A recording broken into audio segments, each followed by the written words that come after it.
Welcome back to Carrick United Analysis. If you are new here, welcome to the channel. This is the place where Manchester United fans come to get calm, clear, and honest breakdowns of everything happening at Old Trafford under Michael Carrick. No panic, no wild guessing, just real transfer news broken down in a simple way so every single fan understands exactly what is going on with our club. If that sounds like your kind of channel, hit subscribe, tap the bell, and let us get straight into today's story, because it is a big one. Manchester United fans, have you ever watched a transfer target slip away, only to realize it might have actually opened the door to something even better? Because that is exactly the situation we find ourselves in right now. United's pursuit of West Ham winger Crescencio Somerville has officially collapsed. But do not panic, because this news has already shifted Michael Carrick's focus toward a different and genuinely exciting target, Bournemouth's breakout midfielder Alex Scott. Let us break down everything that has happened, step by step, so you understand the full picture.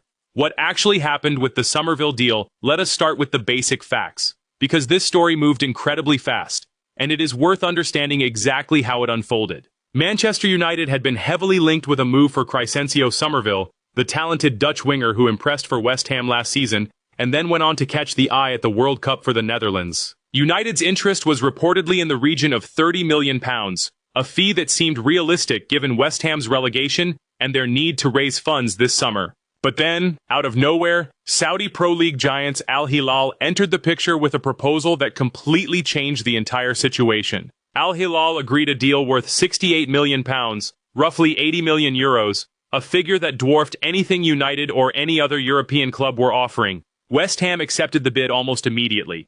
Think about the size of that gap for a moment. United's interest was built around a fee near £30 million. Al Hilal came in with an offer more than double that amount.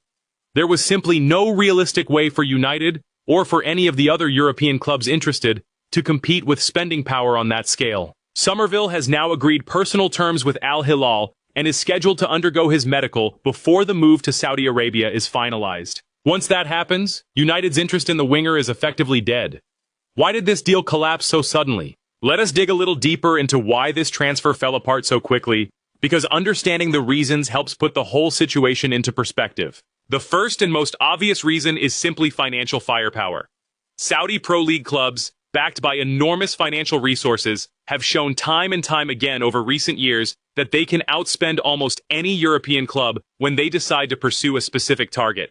When Al Hilal decided they wanted Somerville, they were able to move with a level of financial aggression that most Premier League clubs, including Manchester United, simply cannot match on a whim. The second reason relates to personal terms and wages. Deals of this size are never just about the transfer fee paid to the selling club. They also involve the salary being offered to the player himself.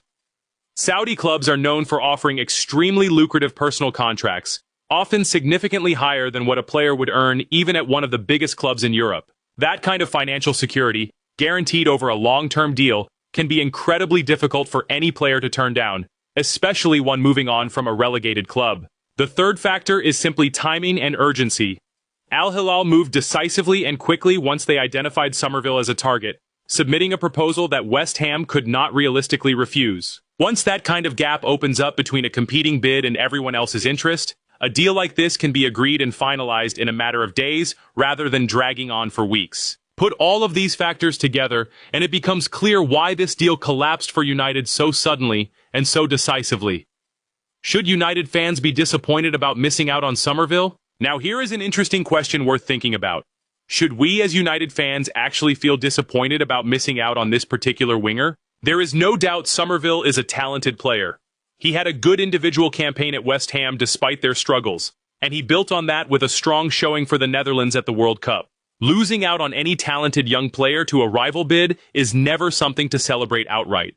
However, there is also a sensible argument that missing out on a bidding war against Saudi Pro League money is not necessarily a bad thing for Manchester United's broader financial planning. Getting dragged into a spending battle against clubs backed by that level of financial power rarely ends well for a Premier League club working within tighter financial constraints. Sometimes, the smartest transfer business a club can do is simply recognizing when a deal has moved beyond a sensible valuation and turning attention elsewhere rather than getting pulled into an unnecessary bidding war. And as we are about to discuss, turning attention elsewhere might actually lead United toward an even more exciting opportunity. Do you think United should have tried harder to compete for Somerville, or do you agree that stepping away from this one made sense? I would love to hear your honest thoughts on that. The pivot toward Alex Scott. Now let us move on to the real headline of today's story. Because with the winger search essentially on hold following the Somerville collapse, Carrick's attention has firmly shifted towards securing a third major midfield signing this summer, and the name at the center of that plan is Alex Scott. United have received a significant boost in this pursuit. The 22-year-old Bournemouth midfielder has rejected a lucrative contract extension being offered by his current club. That decision alone speaks volumes. When a talented young player turns down a bigger contract at his current club, it often signals that his mindset has shifted toward a new challenge elsewhere, and that has immediately placed several elite clubs on high alert. Why is Alex Scott generating this much interest?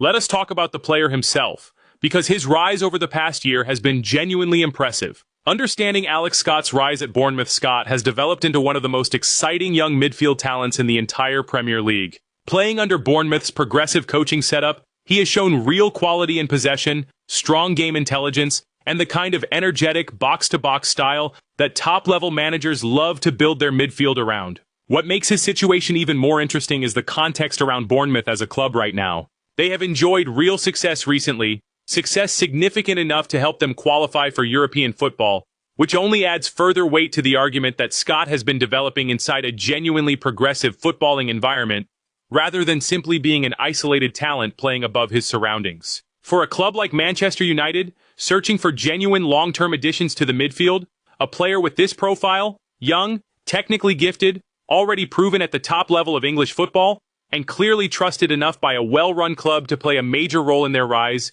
ticks almost every box a modern recruitment department looks for. The valuation hurdle standing in United's way. Of course, no transfer story like this comes without genuine obstacles, and the situation with Alex Scott is no exception. Bournemouth view Scott as essentially non-saleable this summer. They expect him to remain at the club for their upcoming European campaign, a campaign that represents a historic and hugely important moment for the club itself. Losing a key player of Scott's caliber right before stepping into continental competition for what may be the first time in a long while would be a significant blow to their ambitions. This stance has already been demonstrated in practice. Bournemouth have already rejected an opening bid from Chelsea for the player, and reports suggest the club values Scott at up to £80 million. That is an extraordinary valuation for a 22-year-old midfielder, even one with Scott's undoubted talent and potential. Why would Bournemouth place such a high price on a player they insist is not for sale? This is actually a smart negotiating tactic used by many clubs in modern football. By setting an extremely high valuation, a selling club effectively creates a price point so steep that potential suitors either walk away entirely or are forced to offer a fee that fully compensates for the disruption of losing a key first-team player during such an important season. For Manchester United, this means any serious pursuit of Scott will require a genuinely substantial financial commitment, on top of everything else the club has already invested this summer. Financial fair play constraints complicating United's pursuit. This is where the story becomes considerably more complicated for United, because financial planning within the boundaries of financial fair play regulations is playing a huge role in how this pursuit can actually unfold. Manchester United have already spent £85 million this summer on Yuri Tielemans and Andre Santos. That is a significant financial outlay already committed to strengthening the midfield, and every pound spent brings the club closer to the financial thresholds regulated under modern financial fair play rules. Because of this, United must complete first-team sales before they can realistically meet Bournemouth's steep valuation for Scott. This is where the situation becomes particularly interesting, because one name specifically mentioned in this context is Marcus Rashford. Finding a buyer for Rashford, or for other fringe first-team players, is now viewed as an important step in generating the funds and financial flexibility required to make a serious move for Scott. Think about what this means practically. United's ability to sign Alex Scott may not simply come down to whether Bournemouth are willing to negotiate on their valuation. It may come down to how quickly and effectively United can complete outgoing transfers elsewhere in the squad, freeing up both squad space and financial room to operate within regulatory limits. This adds a genuinely fascinating layer of complexity to the story. It is not simply a case of United deciding to spend more money. It is a case of United needing to become significantly more efficient and strategic with their overall summer business in order to have any realistic chance of completing this specific deal. Do you think United will manage to complete the necessary sales in time to fund a serious approach for Scott? That is a real question worth thinking about as this saga develops. The competition for Alex Scott's signature.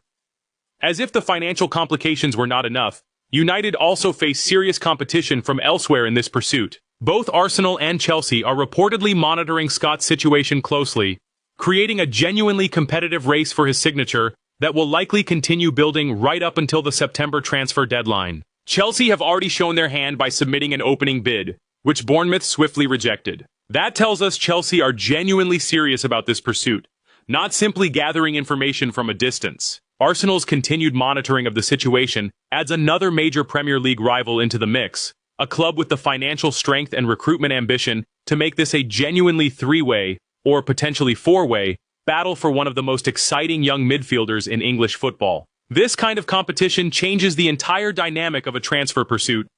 It is no longer simply about United negotiating directly with Bournemouth over a fair valuation. It becomes a question of which club can move fastest, offer the most convincing project, and ultimately present the most complete package, both financially and in terms of footballing opportunity, to convince both Bournemouth to sanction a sale and Scott himself to choose United over two other major Premier League clubs. Why Alex Scott makes sense for Carrick's midfield rebuild. Let us take a step back and think about why this specific pursuit fits so naturally into the bigger picture of what Michael Carrick is trying to build at Manchester United. This summer has already seen significant investment in the midfield, with the arrivals of Yuri Tielemans and Andre Santos. Both of those signings bring their own qualities, experience and composure from Tielemans, and youthful energy and technical promise from Santos. Adding a player like Alex Scott into that mix would give Carrick a third major reinforcement in this area of the pitch, further deepening and strengthening what appears to be a genuinely rebuilt midfield unit heading into the new season. Scott's specific profile, young, dynamic, technically capable, and already proven at a high level of the Premier League, offers something slightly different again compared to the other two signings. He represents genuine homegrown English talent with real long-term potential, the kind of player who could grow alongside this rebuilding project for many years to come, rather than simply providing a short-term fix. If United can find a way to navigate the financial hurdles and outlast the competition from Arsenal and Chelsea, adding Scott would represent a genuinely exciting statement of intent about the identity Carrick is trying to build in this midfield unit. What needs to happen for this deal to actually get done? So what exactly needs to happen for Manchester United to have a realistic chance of completing this transfer? First, United need to make real progress on their outgoing transfers. Finding a buyer for Marcus Rashford or other fringe first-team players is essential to creating the financial room needed to operate within financial fair play boundaries while still meeting Bournemouth's steep valuation. Second, United need Bournemouth's stance to soften at least slightly. While clubs often start with an extremely high valuation and a firm public stance of refusing to sell, these positions can shift as a transfer window progresses, particularly if a player continues to make clear he wants to leave, and if a suitable replacement becomes available for the selling club to bring in. Third, United need to win the race against Arsenal and Chelsea, both in terms of financial package and in terms of presenting a convincing footballing project to Scott himself. Given that all three clubs have genuine ambitions and resources, this could easily become one of the most competitive individual player pursuits of the entire summer transfer window. Fourth, and simply, time. With the transfer window running until September, there is still a reasonable amount of time for all of these pieces to fall into place. But every week that passes without progress increases the risk of a rival club moving decisively, in much the same way Al Hilal did with the Summerville situation. How should United fans feel about this developing situation? So how should we as supporters approach this entire story? I think the honest answer is measured optimism, combined with real patience. There is genuine reason for optimism here. Scott rejecting a contract extension at Bournemouth is a clear signal about his own ambitions, and that alone represents a real opportunity for a club like Manchester United to pursue him. Adding a talented young English midfielder to a rebuild that already includes Tielemans and Santos would represent a genuinely exciting statement about the direction Carrick wants this midfield to take. At the same time, we need to stay realistic about the obstacles involved. An £80 million valuation, genuine competition from two other major Premier League clubs, and the added complexity of needing to complete first-team sales before United can even make a serious approach, all of these factors mean this is far from a straightforward or guaranteed transfer. The smartest approach as fans is simply to stay informed, stay patient, and understand that deals of this complexity often take considerable time to fully play out, sometimes right up until the very final days of the transfer window in September. Final thoughts before we wrap up. So there we have it. Manchester United family. The pursuit of Crescencio Summerville has officially collapsed, with Saudi Pro League giants Al Hilal hijacking the deal with a proposal United simply could not match. But rather than being a purely negative story, this development has quickly shifted Michael Carrick's attention towards securing Alex Scott, a genuinely exciting young midfielder whose decision to reject a new Bournemouth contract has placed several of the Premier League's biggest clubs on high alert. The road to actually completing this deal will not be simple. Bournemouth's steep valuation, United's own financial fair play constraints requiring outgoing sales first, and serious competition from both Arsenal and Chelsea all stand in the way. But the fact that this pursuit is being taken seriously enough to already generate real transfer activity and speculation tells us a lot about the genuine ambition behind this summer's midfield rebuild under Carrick. Let me leave you with one final question before we close out today's video.